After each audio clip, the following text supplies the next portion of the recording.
Salve família encarando, aqui quem fala é o Davi e seja muito bem-vindo ao nosso humilde canal. Meus nobres e queridos irmãos, eu vendo aqui algumas matérias, pesquisei bastante para fazer esse vídeo para vocês e tenho pesquisado muito. E a gente fica surpreendido com o que a gente descobre. Uma confirmação que eu tive, que eu já tinha percebido, inclusive com a censura dos últimos vídeos que a gente fez sobre esses países que estão em treta e o que realmente significa isso. Eu cheguei agora a ter a certeza porque os próprios jornalistas estão falando. Se você citar o nome daquele cara, né, que é líder de um país que tem muito gelo, que é frio e que é o mesmo do Zangief, do Street Fighter, pronto. Esse país aí, se você citar ele, se você citar o país em si, principalmente se você tentar mostrar os fatos como eles realmente são, se você não segurar a narrativa da grande mídia, essa narrativa que é global, que é os malvadãos, e tem aqui o herói e tem o vilão. Se você fizer isso, o seu vídeo, né, se você não seguir isso, o seu vídeo vai ser limitado, o acesso dele vai ser restrito e você pode até perder a parceria, dependendo do que você ficar aí falando. O sistema não está dando moleza. Então a gente vai usar aqui essas palavrinhas. É uma história fictícia, tá certo? Se você quiser fazer a comparação, né, depois pesquisar, trocar esses nomes e dar uma olhada, confirmar o que eu estou dizendo, eu recomendo que você faça, porque você vai descobrir muito mais coisa. Então, esse país que está lá, né, em treta, e eu dizia que não tinha nada a ver com os dois países que estão envolvidos, mas sim com o sistema que está aí, ficou comprovado. Agora, para isso eu preciso que você volte na Segunda Treta Mundial.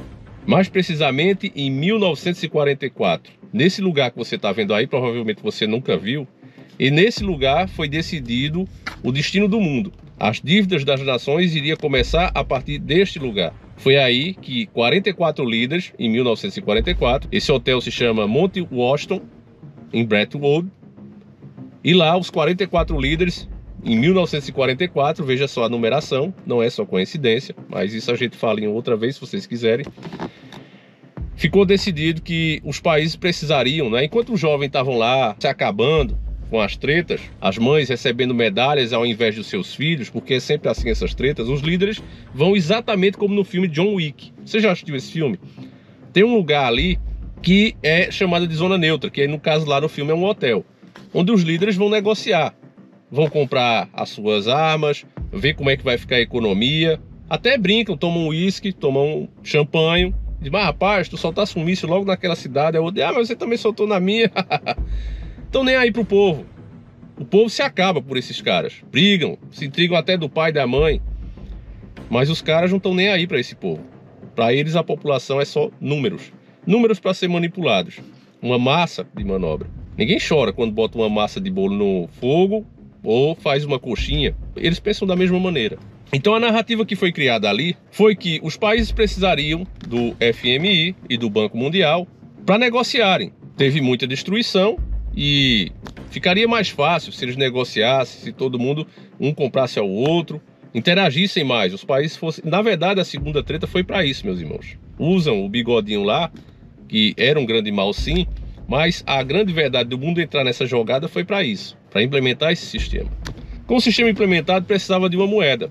E quem era a potência na época? Justamente a terra dos X-Men, a terra do Superman, a terra do Homem-Aranha, tantos heróis que foram criados para que vocês sempre achassem que eles são os bonzões. Eles disseram, olha, a terra aqui do Superman, a moeda deles é o dólar. Esses magnatas que era neutro que estavam ali chefiando as negociações e propondo, né, o que seria esse novo mundo. Os mesmos que financiaram ambos os lados para que acontecesse exatamente o que aconteceu. Eles disseram, agora vai ter essas instituições, FMI, Banco Mundial, você vai poder financiar, pegar dinheiro com a gente e vocês colocam as suas reservas que estão em ouro hoje, vocês vão trocar ela por essa moeda que é o dólar. Essa moeda é muito forte, ela está atrelada ao ouro. Esse país que será a nova polícia do mundo, que protege a todos nós, esse país agora vai nos emprestar a sua moeda, vamos poder negociar nela. Vocês não precisam ter mais ouro, vocês troquem esse ouro pelo dólar. E os países aceitaram, isso é uma boa, né? A gente vai poder pegar dinheiro emprestado, a gente vai poder reconstruir, e realmente eles são os mais fortes, os mais bravos, eles têm os X-Men, tem o Superman, acho que naquela época não tinha, mas a manipulação era grande. Então os países aceitaram. Mas passou-se algum tempo, em 1970 precisamente, alguns países entraram em recesso e precisavam reaver o seu ouro, segurar a sua economia e, portanto, precisava do ouro de volta. Mas aquele país já tinha imprimido muito mais dinheiro do que realmente tinha em ouro. Porque quando a gente fala, meu irmão, em atrelado, olha, o dinheiro é atrelado ao ouro. O dólar era atrelado ao ouro. Aí você imagina que para cada valor impresso naquela nota, por exemplo, você está com uma nota de 100 dólares, ela significa um tantinho de ouro, tá certo? Porque fora do país, onde você vai precisar realmente guardar na sua gaveta, vamos dizer assim, alguma coisa, você não vai guardar essa moeda. Porque aquilo é só um papel, você precisa do que ela realmente está atrelada, que no caso é o ouro. Era o ouro. Mas ao pedir o ouro de volta, foram lá trocar, olha, tá aqui o dólar de vocês, me dá o ouro que eu vou levar para o meu país, que eu estou em recesso agora, eu preciso guardar de novo esse ouro e esperar as coisas melhorarem. Aí eles tiveram uma surpresa. Não tinha esse ouro todo para tanto dinheiro que existia. Era o que Enéas passou a vida dizendo. É mais ou menos assim, família. Vamos dizer que a gente trabalha aqui. O nosso trabalho gerou 20 reais, real. Baseado no nosso trabalho, 20 real. O outro cara ali imprimiu 200 reais. Olha quantas vezes isso é maior do que o trabalho real. E para que eles fazem isso? Para obter riqueza, meus irmãos. Você tendo muita nota, muito papel, que não vale nada, você pode comprar o que você quer. Entende? Imagine exatamente isso, que você precisasse fazer sua feira. A feira é quanto você gasta aí? Davi, eu gasto 1.500 reais aqui na minha casa, 800 reais, pronto. Você fosse ali num cyber, numa impressora qualquer e imprimisse 2.000 reais. Você acharia alguma coisa cara? É assim que esses caras vêm se apoderando de tudo no mundo. E aí esses países que precisavam da riqueza real foram lá trocar, pegaram o dólar, né, aquele montão de dólares, só aqui, ó, eu preciso do meu ouro, tá certo? Que eu vou guardar para esperar as coisas melhorarem. Aí eles tiveram a triste notícia, o choque de realidade, que Enéas passou a vida toda explicando isso a nós brasileiros. Eles descobriram que não existia esse ouro. O dinheiro estava atrelado em basicamente nada, nada. Era muito superior o valor que se dizia que tinha. Olha aqui, ó, nós temos tantos bilhões aqui de dólares e não existia esse ouro todo para atrelar. Então quando eles foram lá trocar, né, aqueles valores, aqui 100 dólares vale tanto de ouro. Tá aqui o dólar, me dá o ouro. Não tem o ouro. Então está atrelado em quê? Em nada. Quando isso aconteceu, o mundo percebeu que estava sendo enrolado, estava sendo jogado para trás. E aí os países todos com esse medo, olha, então não existe esse ouro todo, então está atrelado em quê? A moeda começou a desvalorizar. E aí, um ano depois, o presidente Nixon, na época, ele foi e fez uma reunião e disse, olha, o nosso dinheiro não precisa estar atrelado a nada. Nós mesmos somos a garantia do valor desse dinheiro. Ou seja, dizendo que faria esse dinheiro valer a qualquer custo. Você está entendendo o que é que ele disse? E ele ainda falou, citou as próprias Forças Armadas como garantia disso, a garantia desse dinheiro, do valor dele, né? Porque o pessoal queria uma garantia. Nós vamos pegar, né, vamos entregar o nosso ouro para vocês, né, transferir, trocar ele por esse dólar, essa moeda, mas nós precisamos saber que existe o valor guardado em algum lugar, que existe. Ó, cada nota que vocês me dão tem um tanto de ouro lá para ser trocado por ele. As pessoas queriam isso. E ele até citou as próprias Forças Armadas. Ele disse, olha, a garantia do valor desse dinheiro é nós, o nosso povo, a nossa pátria, as nossas Forças Armadas. Inclusive está aí para proteger vocês. Olha só a timada que ele deu nos caras, né? Nos outros presidentes. E aí os países não gostaram disso. Obviamente que não. Ora, eles entregaram o ouro deles, né? Trocaram esse ouro por essa moeda, aquele montante de dinheiro, lá vem, né? O cara leva a barra de ouro, chega lá com aquele saco de dinheiro. E aquele saco de dinheiro, né? Você vai gerando mais dinheiro com ele, e quando você vai trocar, os caras não têm o ouro para trocar. Então tá atrelado em quê? Né? Porque antes se sabia, não, eu tô levando aqui 100, né? 100 dólares, pronto. Ele vale um tantinho de ouro que tá lá guardado. Não, mas não existe esse ouro. E aí? Aí os caras soltam uma dessa. Não, a garantia somos nós e acabou. Beleza, ninguém tem força para ir para cima dos caras. Mas isso fez com que a moeda só caísse, declinasse. E aí eles tiveram uma excelente ideia, né? O anjo caído que guia eles deu uma ideia a eles. Olha, lá na Arábia Saudita, eles vivem em treta direto. Vai lá, faz uma negociação com os caras em arma, oferece a eles armas, proteção contra os inimigos deles e coloca, como eles são os maiores fornecedores na época, né, de petróleo, eles têm praticamente o monopólio, você vai lá e diz que agora, para negociar, tem que ser na sua moeda.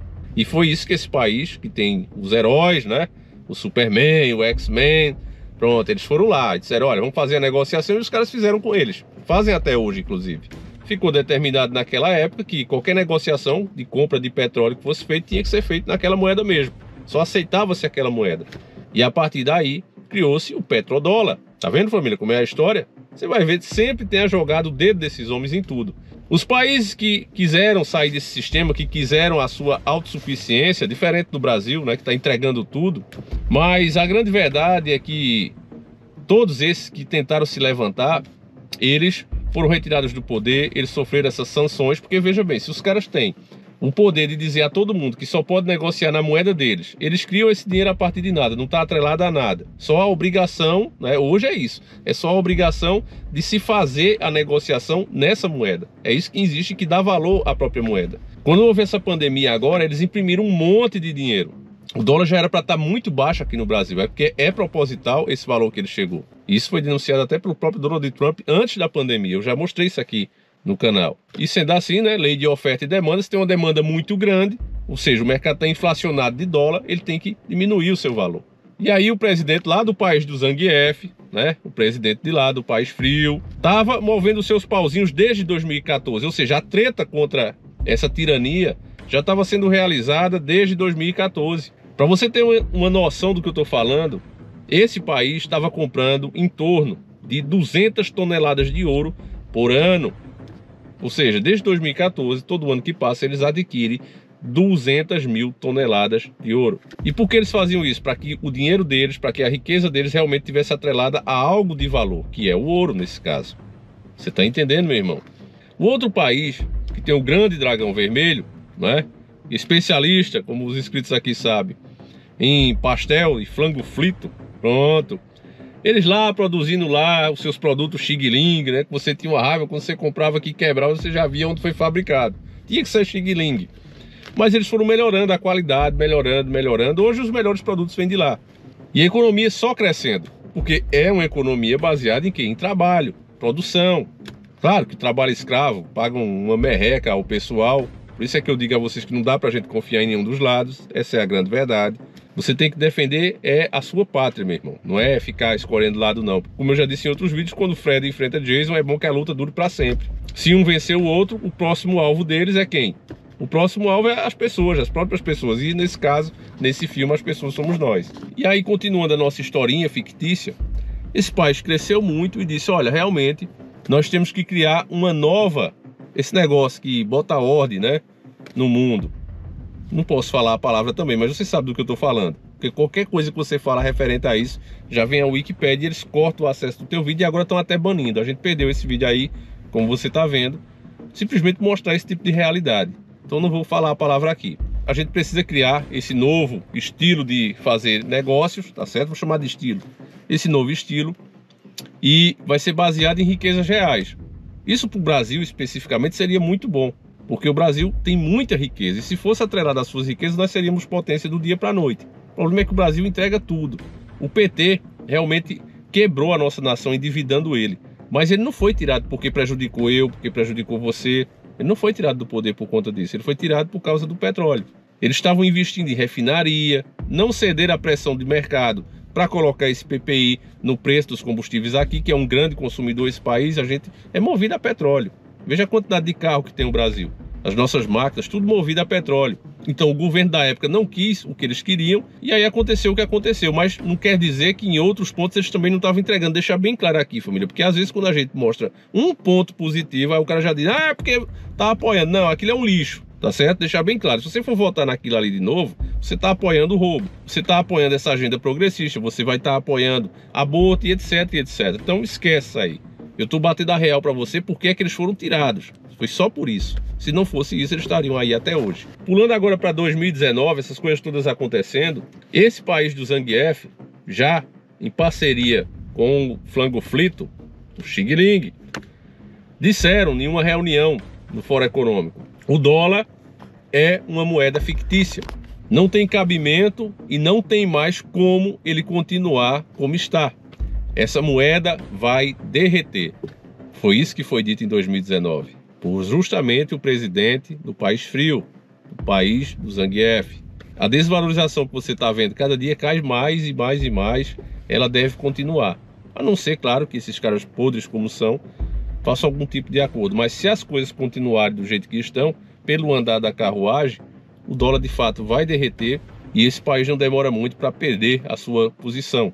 A verdade é que é um império atrelado a uma ficção, a uma imposição unilateral que aconteceu desde 1971 e com essas jogadas que eles fizeram com a Arábia Saudita. Então o que você vê hoje mesmo, meus irmãos, é uma disputa muito grande para que os países não tenham mais as suas empresas nacionais, para que eles metam, porque antigamente, no tempo do rei Davi, quando um país vencia o outro, eles iam morar naquela cidade. As tretas eram feitas por isso. Ah, aquela cidade ali é perto do rio. Olha, aquela cidade ali, ela é num ponto estratégico, ela fica alta, dá pra gente ver quem vem embaixo. As tretas eram feitas por isso, por esses territórios. Hoje não. Hoje as tretas são feitas pela economia. Quando um país é invadido pelo outro, quem invade, quem vai para lá, quem migra para lá são as empresas. A indústria compra tudo ali que é nacional e chama de multinacional, porque quando se chamava empresas internacionais, esse nome é novo também. Antigamente dizia, olha, uma empresa internacional. Mas as pessoas começaram a ver, ó, estão destruindo o que é nacional para botar internacional, tá errado. Então eles mudaram o nome, multinacional. Dessa maneira, essas empresas com esse dinheiro fictício, que eles imprimem a partir do nada, fica muito fácil adquirir, principalmente com economias enfraquecidas como a do Brasil. É muito fácil para eles comprarem qualquer coisa aqui. O dinheiro deles valia até então, né, 5 vezes mais do que o nosso, sendo que você já ganha menos do que eles, do que um dia de trabalho deles. Então, quanto vale a tua empresa? Paulo Jegues falou isso aí, porque o Paulo Jegues é um representante deles. Olha, quanto é que vale todas as empresas do Brasil? Ele disse, vai ver lá o valor X e vende tudo. Ele falou isso, não é eu que estou inventando. Isso é justamente como eles veem a nossa economia. O Paulo Jegues não é nada mais do que um representante deles.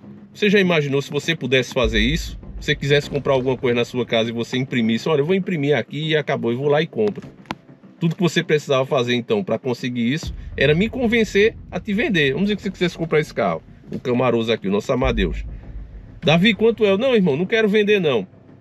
Olha, mas o valor dele é X, eu dou XXX, dou 3 vezes o valor dele.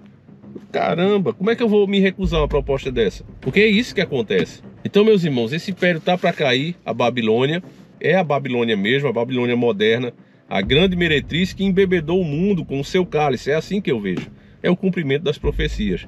Eu peço desculpa pela humildade do vídeo, tá certo? Mas a gente tenta fazer assim de forma simples para que todo mundo entenda. Eu queria, é triste, eu gostaria muito de ter feito um documentário daqueles ali, mostrando imagem, cada coisa que eu falasse mostrasse a imagem disso, mas hoje em dia simplesmente não dá, família. Se não for numa conversa assim descontraída, fazendo uma resenhazinha no meio, xing-ling, pastel de vento, se não for assim, falando dos X-Men, você não consegue mais falar. É simples assim. A verdade, ela tem chegado a muitas pessoas. É incrível que vídeos aqui com restrição nesse canal conseguiu alcançar aí 60, 80 mil. Mesmo com restrição, restringido, limitada assim, ó, não pode passar disso. E ele passou. Por quê? Porque vocês divulgam, vocês conversam sobre isso. Olha, tem um cara ali falando, ó, o caba vai lá de nós. E aí, quando isso acontece, muitas vezes eles vão lá e cortam de vez o caba vai lá de nós. Então a gente não pode correr esse risco, meus irmãos. Então eu espero que a maioria entenda, tá certo? Eu acredito que o que vale mesmo é a informação e você aqui pode ter certeza que você está bem informado. Tá certo, meus irmãos? Eu vou continuar minhas pesquisas, vou trazendo aqui para vocês o que a gente vai entendendo. É uma informação sempre descontaminada, meus irmãos. Se isso vai ser bom ou ruim para nós, né, o que está acontecendo aí, só o tempo vai dizer. Mas, repito, a minha lógica, né, do Fred versus Jason. Quanto mais eles lutarem, eu acho que eles esquecem mais de atacar o povo. Enfim, só espero que isso não se intensifique, porque como são dois monstros, são capazes de tudo, né, meus irmãos? Então é isso. Eu vou ficando por aqui. Deixa a tua opinião sobre essa historinha fictícia e nada a ver com o que você ouviu. A gente volta amanhã, se assim o Criador permitir. Um abraço e seguimos juntos.